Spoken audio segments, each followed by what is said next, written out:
The Flax by Hans Christian Andersen. The flax stood in blossom. It had pretty little blue flowers, delicate as a moth's wing, and even more delicate than that.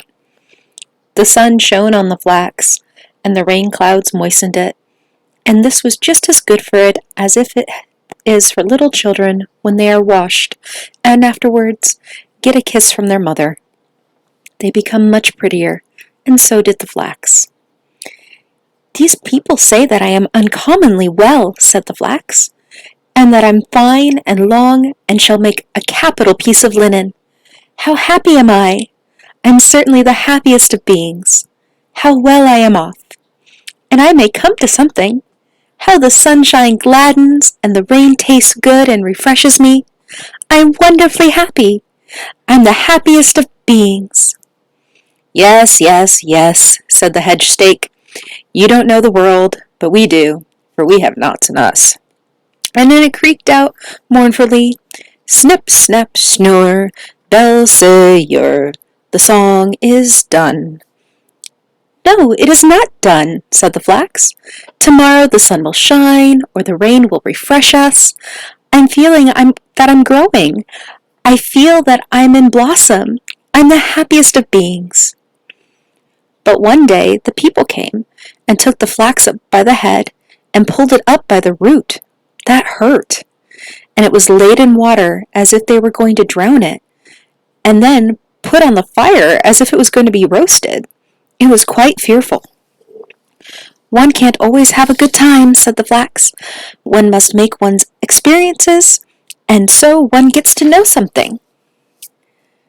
But bad times certainly came. The flax was moistened and roasted and broken and hackled.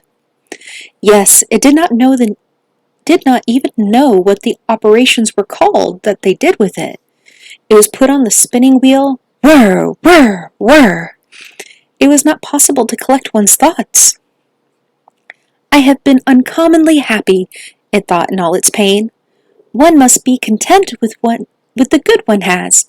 Contented, contented, oh!"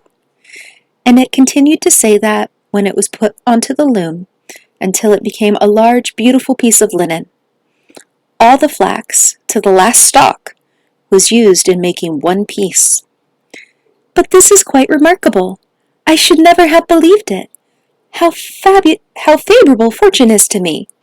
The hedge stake was well informed truly with its snip, snap, snore, bell say your. The song is not done by any means.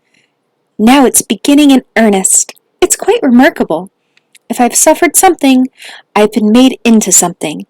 I'm happiest of all. How strong and fine I am, how white and long. That's something different from being a mere plant, even if one does bear flowers. One is not attended to and only gets watered when it rains. Now I'm attended to and cherished. The maid turns me over every morning, and I get a shower bath from the watering pot every evening.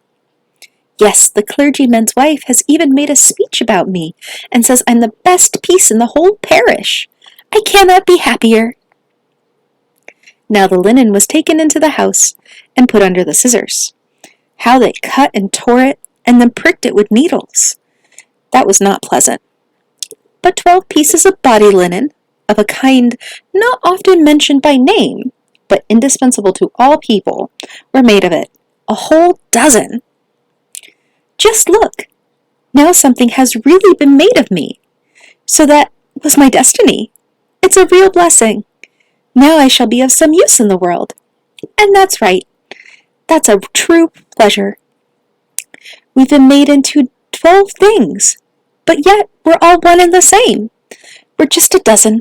How remarkably charming that is." Years rolled on, and now they would hold together no longer. "It must be over one day," said each piece. "I would gladly have held together a little longer, but one must not expect impossibilities." They were now torn into pieces and fragments. They thought it was all over now, for they were hacked into shreds, and softened and boiled. Yes, they themselves did not know all what was done with them. And then they became beautiful white paper. "Now that is a surprise, and a glorious surprise," said the paper. Now I'm finer than before, and I shall be written on, and that is remarkable good fortune." And really, the most beautiful stories and verses were written upon it, and only once there came a blot. That was certainly remarkable good fortune. And the people heard what was upon it. It was sensible and good, and made people much more sensible and better. There was a great blessing in the words that were on this paper.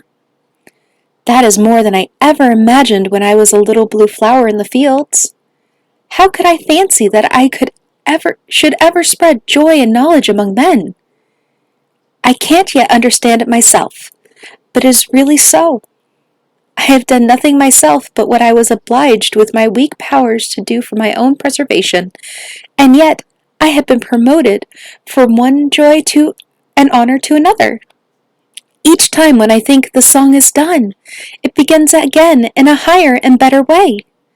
Now I shall certainly be sent about to journey through the world, so that all people may read me that cannot be otherwise. It's the only probable thing. I've splendid thoughts, as many as I had pretty flowers in the old times. I'm the happiest of beings. But the paper was not sent on its travels. It was sent to the printer. And everything that was written upon it was set up in type for a book, or rather for many hundreds of books. For in this way, a far greater number could derive pleasure and profit from the book than if the one paper on which it was written had run about the world, to be worn out before it got halfway. Yes, that is certainly the wisest way, thought the written paper. I really did not think of that. I shall stay at home and be held in honor, just like an old grandfather. And I really am the grandfather of all of these books. Now something can be effected. I could not have wandered about thus. He who wrote all this looked at me. Every word flowed from his pen right into me. I am the happiest of all. Then the paper was tied together in a bundle and was thrown into a tub that stood in the wash-house. "It's good resting after work," said the paper. "It's very right that one should collect one's thoughts. Now I'm able for the first time to think of what is in me, and to know oneself is true progress. What will be done with me now? At any rate, I shall go forward again. I'm always going forward. I found that out." Now, one day, all of the paper was taken out and laid by the hearth. It was to be burned, for it might not be sold to hucksters to be used for covering for butter and sugar, they said. All the children in the house stood round about, for they wanted to see the paper burn, that flamed up so prettily, and afterwards one could see many red sparks among the ashes, careering here and there. One after another faded out quick as the wind, and they called, "Seeing the children come out of school!" And the last spark was the schoolmaster. One of them thought he had gone already, but at the next moment there came another spark. "There goes the schoolmaster," they said. Yes, they all knew about it. They should have known who it was went there. We shall get to know it, but they did not. All the old paper, the whole bundle, was laid upon the fire, and it was soon alight. "Ugh," it said, and burst into bright flames. "Ugh, that was not very agreeable," but when the whole was wrapped in bright flames, these mounted up higher than the flax had ever been able to lift its little blue flowers, and glittered as the white linen had never been able to glitter. All the written letters turned for a moment quite red, and all the words and thoughts turned into flame. "Now I am mounting straight up to the sun," said a voice in the flame, as if it was 1,000 voices, said in unison.